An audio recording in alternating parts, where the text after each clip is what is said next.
Olá! Hoje eu vou abordar um pouco a temática da insônia. Não consigo dormir, eu não sei o que eu faço. Acho que nos últimos 40 anos que eu atendo como analista junguiano, essa temática é muito recorrente no consultório. A quantidade de pessoas que eu atendo e já atendi, viciadas mesmo, em algum tipo de substância exógena para poder induzir o sono, desde tomar álcool de forma mais abusiva, 3, 4 doses de uísque, de vinho do Porto, cada um tem as suas manias para poder anestesiar e dormir, até tomar remédios como Dramin, Rivotril. Gente viciada em Rivotril é um negócio absurdo, né? É um anticonvulsivante. Qual é o sentido disso? Maconha, né? Tem que fumar um baseado para poder dormir. E agora, recentemente, saiu uma reportagem sobre a epidemia do Zolpidem, né? É aquele remédio que leva o indivíduo à indução do sono, que veio revolucionar, porque ele é menos hipnótico, vamos chamar assim, do que os Dormonide, que eram usados lá para dar o Boa Noite Cinderela, apesar também de que são muito usados. Na reportagem diz que tem indivíduos que chegam a tomar 30, 40 comprimidos de Zolpidem e têm dificuldade de dormir, e que o uso é abusivo e disseminado no mundo inteiro, mas que o Brasil está alarmante a situação. E a pergunta é, o que está por trás da insônia? Qual é o sentido do indivíduo não conseguir dormir?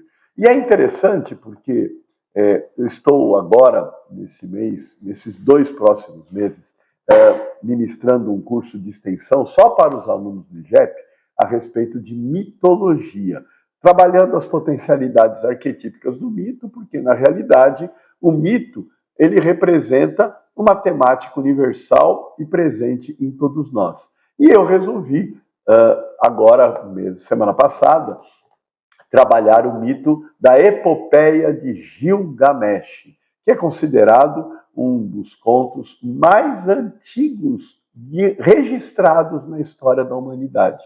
Tem 4.000 anos antes de Cristo, 3.000 anos antes de Cristo, ou seja, tem 6.000 anos, que foi encontrado em tablas de escrita cuneiforme lá na Suméria, na Mesopotâmia, naquela região lá do Oriente Médio. Então, é interessante porque a epopeia de Gilgamesh ela é considerada a história de um homem que passou por um processo de transformação, onde ele era uma pessoa absolutamente agressiva, violenta, voltada para o mundo material, voltado para as questões mais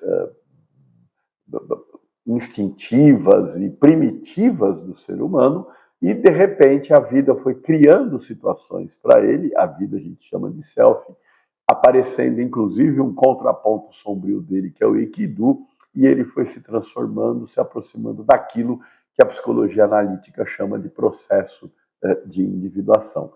E ele é tomado por sonhos. E é interessante que os sonhos são balizadores para a vida dele. E isso é uma coisa que nós temos registro de todo o nosso antepassado. Você pega a Bíblia, você pega a Torá, você pega os Upanishads indianos, todas essas regiões que lidaram com a natureza e a alma humana relatam a produção onírica como um caminho de alerta, de possibilidade de decisões na vida diurna, na vida consciente, porque o sonho é a consciência do inconsciente. O sonho é o mundo interno, é o si mesmo, é a representação total de você tentando compensar alguma coisa que você não está compreendendo na vida consciente, alguma unilateralidade, alguma literalidade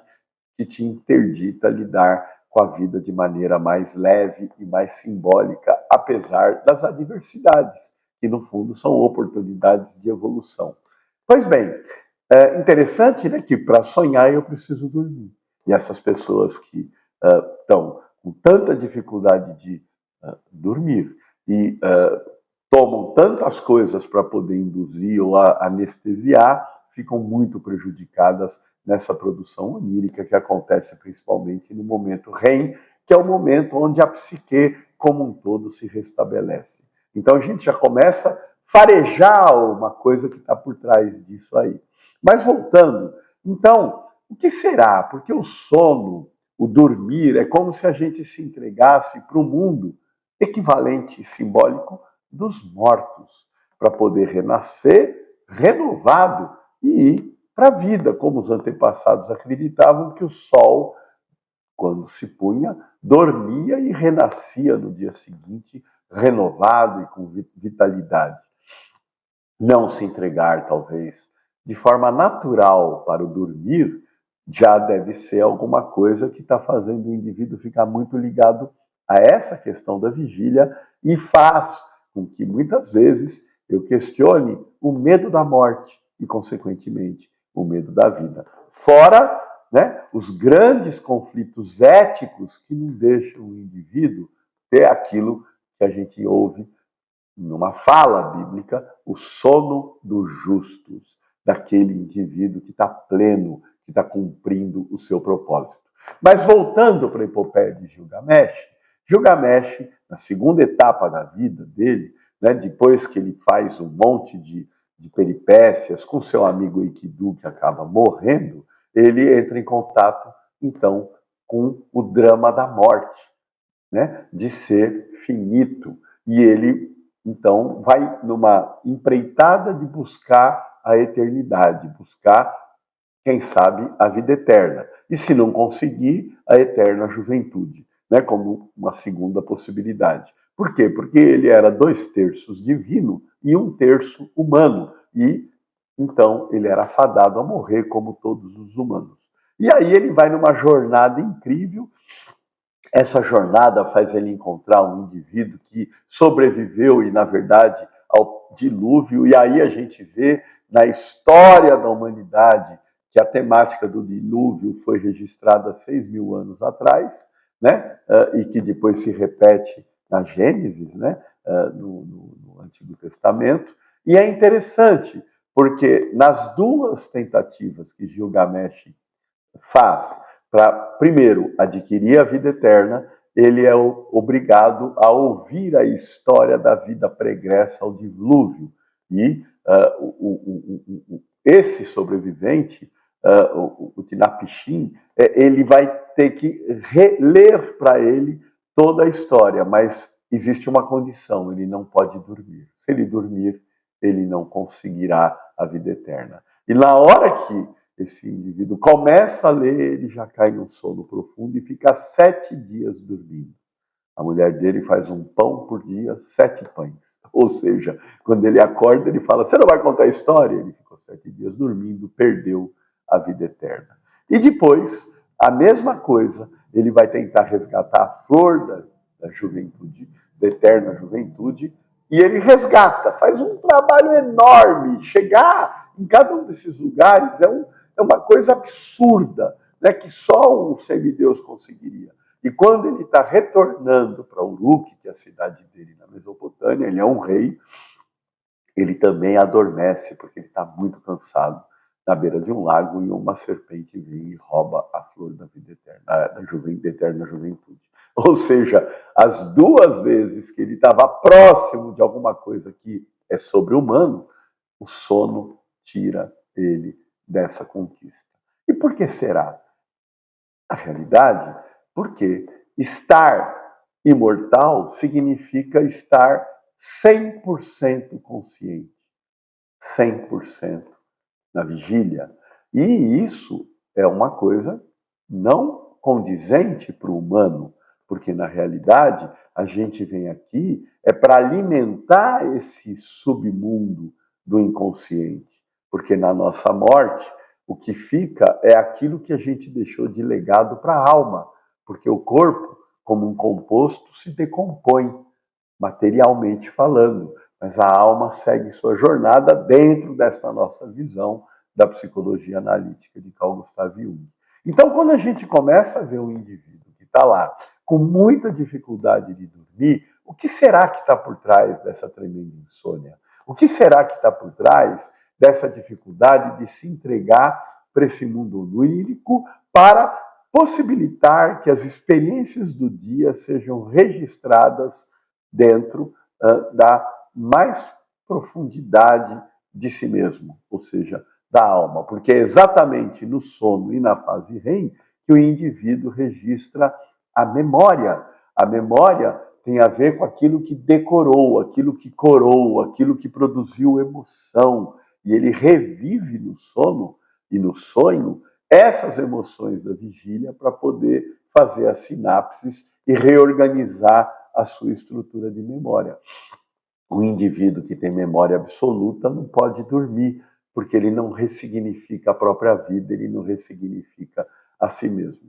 Então, esta sociedade insone, ela reproduz uma sociedade que deixou de olhar para o mundo interior, deixou de valorizar e seguir as orientações dos sonhos, deixou de perceber que a gente está aqui de forma transitória para poder dar o nosso melhor para nós mesmos e para o próximo, com uma atitude que eu entendo que é de respeitar-se. E respeitar-se é poder olhar para si mesmo, respiciere do latim.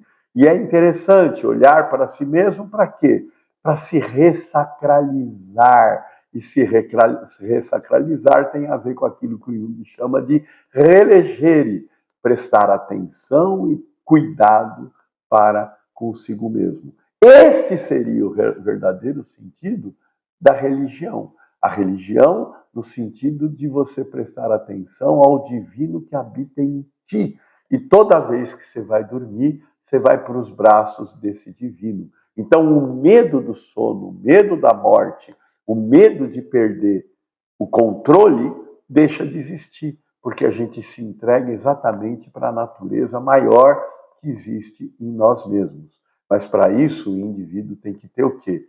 Ele tem que ter entrega. Entrega para a alma. Entrega para a dimensão maior da própria existência.